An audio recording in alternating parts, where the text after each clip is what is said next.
بسم اللہ الرحمن الرحیم۔ میں ہوں راؤ مدثر اور میرے ساتھ ہیں ڈاکٹر سلیم راؤ صاحب جو کہ صدر ہیں پاکستان محافظ پارٹی کے۔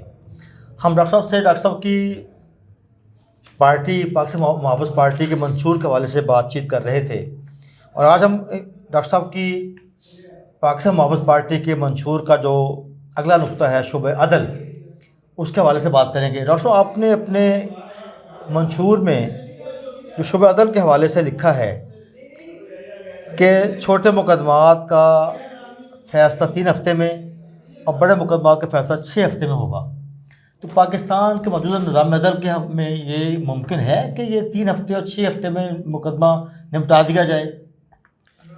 بسم اللہ الرحمن الرحیم۔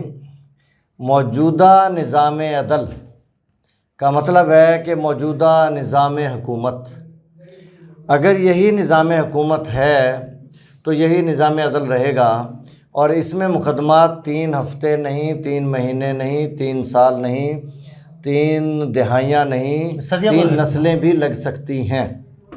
تو اس لیے آپ جو موجودہ دور ہے، اس موجودہ دور کے باطل نظام کو جب تک اس بت کو پاش نہیں کریں گے اور کلمے کی زمین پہ کلمے کا نظام نہیں لائیں گے، اس وقت تک تو کچھ بھی نہیں ہوگا۔ یعنی پہلا نقطہ آپ کا نظام کا خاتمہ، نظام کو بدلنا ہے، اور نیا نظام آئے گا جس میں کلمے کی زمین پہ کلمے کا نظام رائج ہوگا، تو آپ کا جو یہ عدل کا نقطہ ہے اس وقت یہ کامیاب ہو سکے گا۔ پھر فیصلے 3 ہفتے نہیں، اس سے پہلے ہوں گے سنگین، ایسے جیسے ڈاکہ پڑ گیا اور کوئی بہت گھناؤنے قسم کے جرائم ہے، تو کوشش ہوگی کہ 3 دن میں فیصلہ ہو جائے، اور تیسرے دن لاش ایسے چوک پہ ٹنگی ہو اور 3 دن اتاری بھی نہ جائے کہ پورے ملک میں عبرت ہو جائے اور دہائیوں تک کوئی خبر نہ آئے ڈاکہ پڑنے کی۔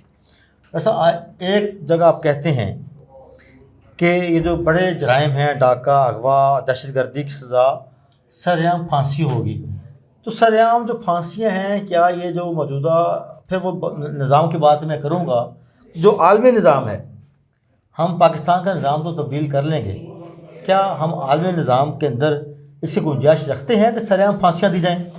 اور کیا ہماری ان سرعام پھانسیوں کو عالمی دنیا مان لے گی، تسلیم کر لے گی؟ دیکھیں، کوئی ملک کسی کے معاملات میں دخل دینے کا حق نہیں رکھتا، اور جہاں تک انسانی حقوق کی تنظیمیں ہیں وہ شور مچائیں گی تو مچاتی رہیں، شور مچانے سے کیا ہوتا ہے؟ ایک بات۔ دوسری بات، جو کام کرنا ہوتا ہے اس میں پھر شور نہیں دیکھا جاتا، وہ کر دیا جاتا ہے۔ بہت سے ممالک ابھی بھی ہیں جن میں یہ چیزیں ہوتی ہیں، تو کیا بگاڑ لیا تنظیموں نے ان کا؟ کچھ نہیں ہوتا، آپ اپنا عدل قائم کریں۔ دوسری بات یہ ہے کہ ڈاکو ایک دہشت گرد ہے، اغوا کرنے والا دہشت گرد ہے، بم دھماکے کرنے والا وہ تو ہے ہی دہشت گرد۔ تو ہم ان سب کو ایک اس دہشت گردی کے زمرے میں جب لیں گے، اور ساتھ فلیکس یا بینر لگا ہوگا دہشت گرد کی سزا پاکستان میں، کون سا ملک روکے گا؟ کیا امریکہ روکے گا، یورپ روکے گا، یا روس روکے گا، چائنا روکے گا، یا کوئی تنظیم روکے گی؟ کیوں روکے گی؟ زمینی حقائق اس کے برعکس ہیں بالکل۔ جی، زمینی حقائق جو عالمی نظام کے تحت اب دنیا چل رہی ہے، جس میں آپ اکثر بات کرتے ہیں گلوبل ولیج کی، اور آپ کی بہت سی گفتگو میں امریکہ کے صدر کو گلوبل ولیج کے نمبردار کا بھی آپ نام دیتے ہیں، تو کیا اس نظام کے تحت، اس نمبرداری نظام جس میں کہ ایک امریکہ پورے دنیا کا نمبردار ہے، اس میں کیا ہم اپنے منشور کو اپنے ملک میں اس کا نفاذ کر پائیں گے ان سے ہٹ کے، یا یہ کہہ لیں کہ دنیا کو ہم منہ موڑ کے ایسا ہی کر لیں گے؟ کیسے ممکن ہوگا؟ اس کا زمینی حقائق کچھ مختلف ہیں اس کی۔ اگر امریکہ چاہتا ہے کہ دہشت گردوں کی پرورش کی جائے، دہشت گردوں کو دوبارہ موقع دیا جائے دہشت گردی کرنے کا، اور ان کی سرپرستی کی جائے، تو پھر امریکہ کی مرضی ہے۔ اگر وہ چاہتا ہے کہ دنیا میں دہشت گرد زندہ رہیں اور دہشت گردی کرتے رہیں، لیکن ایسا کون چاہتا ہے؟ کوئی نہیں چاہتا۔ اس لیے دہشت گردوں کے خاتمے سے کوئی نہیں روکے گا، آپ کرنے والے بنیں۔ دہشت گردی کا خاتمہ ایک بہت بڑا سبجیکٹ ہے۔ بہت سے لوگ کہتے ہیں کہ ہم اپنی آزادی کی جنگ لڑ رہے ہیں، جبکہ کچھ لوگ کہتے ہیں کہ یہ دہشت گرد ہیں۔ ہمارے حتیٰ کہ ہمارے ملک کے اندر بھی جنہیں ہم فتنہ پرداز کہتے ہیں، جنہیں ہم دہشت گرد کہتے ہیں، ہم قومی سطح کے اوپر، حکومتی سطح کے اوپر، لیکن وہ لوگ یا ان کے ماننے والے وہ انہیں جنگ آزادی کا ہیرو کہتے ہیں. تو دہشت گردی کی تعریف کون سی آج کو متعین ہو گئی کہ دہشت گردی کی تعریف کیا ہے؟ کون دہشت گرد ہے؟ دہشت گرد ہے ڈاکو، ڈاکہ مارنا ہے. دہشت گرد ہے اغوا کرنے والا. دہشت گرد ہے بم دھماکے کرنے والا. کیونکہ جو جنگ لڑ رہے ہیں آزادی کی، وہ اپنے اصولوں کے مطابق جنگیں لڑیں. معصوم جانے لینے کا حق نہیں ہے کسی کو. جنگ آزادی لڑیں، اور وہ ان کے ہیرو ہیں، دوسروں کی نظروں میں دہشت گرد ہیں. یہ سلسلہ تو ازل سے چل رہا ہے، اب تک چلتا رہے گا. جو ہم انہیں اسلامی ہیرو، آزادی کے ہیرو کہتے ہیں، خصوصاً کشمیر والے تو کہیں گے. تو اسی طرح سے خالصتان لے لیں، کوئی بھی لے لیں، یا فلسطین لے لیں، جہاں جنگ آزادی ہو رہی ہے وہ جنگ لڑ رہے ہیں، وہ لڑیں، لیکن انسانی حقوق کی پائمالی نہ ہو. جنگوں کے بھی اصول ہوتے ہیں، ان اصولوں پہ لڑیں. ڈاکٹر صاحب، آپ کے جو نظام عدل کا شعبہ ہے اس میں آپ نے یہ نہیں لکھا کہ آپ عادل کا، منصف کا یا جج کا تعین کیسے کریں گے، ان کا انتخاب کیسے ہوگا، کون لوگ ان کو منتخب کریں گے. جیسے ابھی 26 ترمیم کے ذریعے انہوں نے پارلیمنٹ کو امپاور کیا ہے کہ ججوں کا انتخاب پارلیمانی کمیٹی کرے گی. جوڈیشل کمیشن میں ان کے ارکان کی تعداد، ان کا کردار بڑھا دیا ہے. تو آپ نے کیا سوچا ہے کہ ججز کا تعین یا ان کا انتخاب کیسے ہوگا؟ دیکھیں، لوور لیول سے تو یوں ہی چلتا ہے، میرٹ پہ چلتے جاتے ہیں، ترقی کرتے کرتے اعلیٰ مقام پہ پہنچ جاتے ہیں. ہر محکمے میں فوج ہے، عدلیہ ہے، بیوروکریسی ہے، باقی آپ کے پولیس کا محکمہ، جو بھی جتنے بھی ہیں ان میں یہی طریقہ کار ہے. اوپر جا کے پھر اس میں پارلیمنٹ کا اختیار ہوتا ہے کہ وہ اوپر کے 3-4 میں سے ایک کو چن لے، کیونکہ انہوں نے یہ دیکھنا ہوتا ہے کہ فیوچر قوم اور ملک، اور پھر سیاسی معاملات بھی ہوتے ہیں کہ کون بہتر ہے. تو یہ طریقہ کار چل رہا ہے. فوج میں عرصے سے ہی چل رہا ہے کہ کوئی جنرل لیا جاتا ہے اوپر والوں میں سے. یہ عدلیہ میں نہیں تھا، عدلیہ میں اب انہوں نے کیا ہے. تو کیا تو درست ہے، پارلیمنٹ کو اختیار ہونا چاہیے کہ وہ سینئرز میں سے ایک کو چیف بنا دیں. پارلیمنٹ آپ سپر پاور ملک کی پارلیمنٹ ہے. آپ باد نظر میں جسے ہم کہتے ہیں پرما فسائی، آپ 26ویں آئینی ترمیم کے اس نقطے کو سپورٹ کر رہے ہیں جس کے تحت وہ نقطہ نکال دیا گیا کہ جو سینئر ترین جج ہوگا وہ چیف جسٹس پاکستان ہوگا.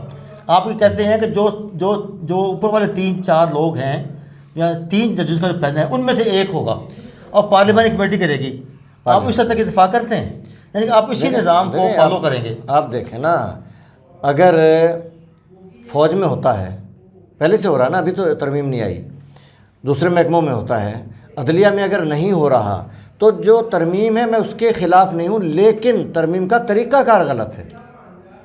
ایک شخص ایک طریقہ کار کے تحت آ گیا، اس اسٹیج پہ آ گیا کہ اس نے چیف جسٹس بننا ہے، چند دن رہ گئے ہیں اور وہ میرٹ پہ ہے، تو یا تو 6 مہینے پہلے بھی تو انہیں کی حکومت تھی، اس وقت سے یہ ترمیم کرتے اور اس کو پتہ ہوتا کہ بھئی اوپر والے جو 3 ہیں ان میں سے کوئی بھی ہو سکتا ہے، لہٰذا وہ اپنا مزاج بنا لیتا. مائنڈ سیٹ ہوتا نا، آدمی ذہنی طور پہ تیار ہوتا ہے کہ میرے ساتھ یہ چانس بھی ہے.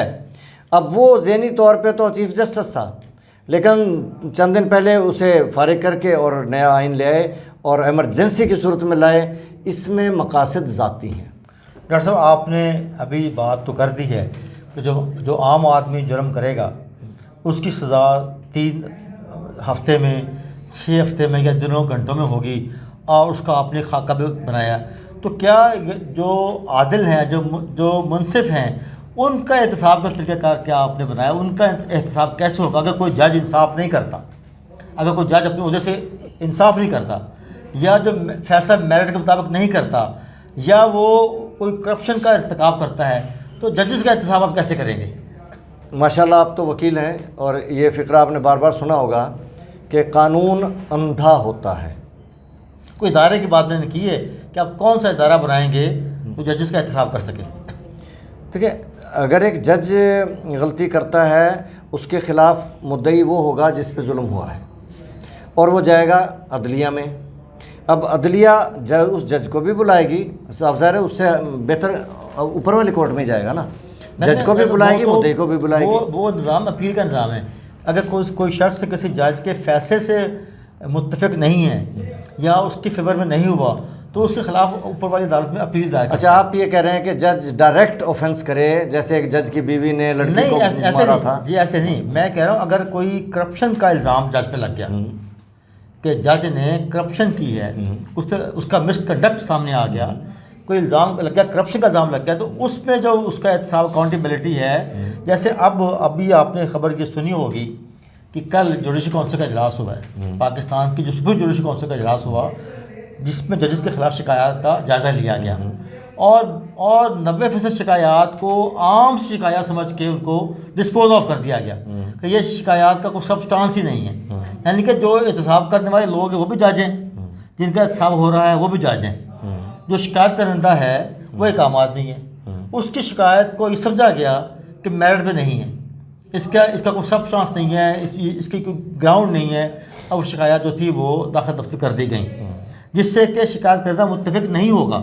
تو آپ اسی نظام کو جاری رکھیں گے یا اس میں کوئی بہتری لے کے آئیں گے، اور کیسے بہتری لے کے آئیں گے، اور کیا بہتری لے کے آئیں گے؟ اگر کوئی ادارہ انصاف کے تقاضے پورے نہیں کرتا اور بائسڈ ہو جاتا ہے، مثلا اگر ایک جج کے سامنے ایک جج کا کیس آ گیا ہے اور وہ بائسڈ ہے، وہ اسے فیور دے رہا ہے، غلط سپورٹ کر رہا ہے، جی تو پھر ایک ایسی کمیٹی بھی تو ہوگی جو مجلس شورا میں سے کہ جس میں قانون دان ہوں گے، جو ہمارے حکمران لوگ ہوتے ہیں، اسمبلی ہوتی ہے، اس میں بہت سے وکیل ہوتے ہیں، وکیل الیکشن لڑتے ہیں، سیاست میں حصہ لیتے ہیں. اسمبلی کا ہر ممبر قانون ساز ہے، قانون ساز تو ہے، ہر ممبر قانون لیکن ان میں قانون ساز تو ہے، لیکن ان میں بعض ایسے بھی ہوتے ہیں جنہیں نہیں پتہ قانون کیا ہے، کہ جاگیردار ہے، سرمایہ دار ہے، لیکن قانون ساز پھر بھی ہیں. ہاں، لیکن جو قانون ایک بنا تھا اور ہم جنہیں 73 کا آئین کہتے ہیں، وہ جب بنایا گیا تھا تو اس میں ماہرین بٹھائے گئے تھے اور وہ سب کو ایکسیپٹیبل ہے، پوری قوم نے اس کو ایکسیپٹ کیا ہے، اپریشیٹ کیا ہے، وہ چلے. اچھا اب اگر کوئی ترمیم کرنی ہے تو کرنی تو پارلیمنٹ میں ہے، لیکن پارلیمنٹ میں بھی قانون دان لوگ ہوتے ہیں. اب ان قانون والوں کی ایک کمیٹی ایسی بھی ہوگی کہ جو ان مقدمات کا فیصلہ کرے گی جو ججز کو غلط فیور دی ہوگی. ججز کا بھی احتساب ہوگا، یہ نہیں کہ ججز کا احتساب کوئی نہیں ہوگا. یعنی کہ آپ نے یہ فرمایا کہ ججز کا احتساب کرنے کے لیے آپ پارلیمنٹ کو اختیار دیں گے، پارلیمنٹ کو اختیار دیں گے کہ پارلیمانی کمیٹی ہی ہوگی جو ججز کا احتساب بھی کرے گی.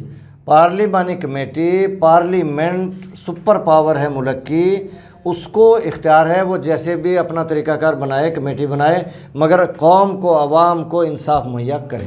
یعنی آپ نے ایک نقطہ یہ بھی لکھا ہے، ایک پوائنٹ آپ کا یہ ہے کہ اگر کوئی کسی فریق کی طرف سے کوئی وکیل عدالت میں پیش نہیں ہوتا، لیکن عدالت پابند ہے فیصلہ کرنے کی، جو ریکارڈ اس کے سامنے آ گیا ہے، ایک الزام آ گیا ہے، ایک الزام کا جواب آ گیا ہے، تو پھر یہ عدالت باؤنڈ ہے کہ وہ ریکارڈ کے مطابق فیصلہ کرے کسی فریق کا انتظار کیے بغیر.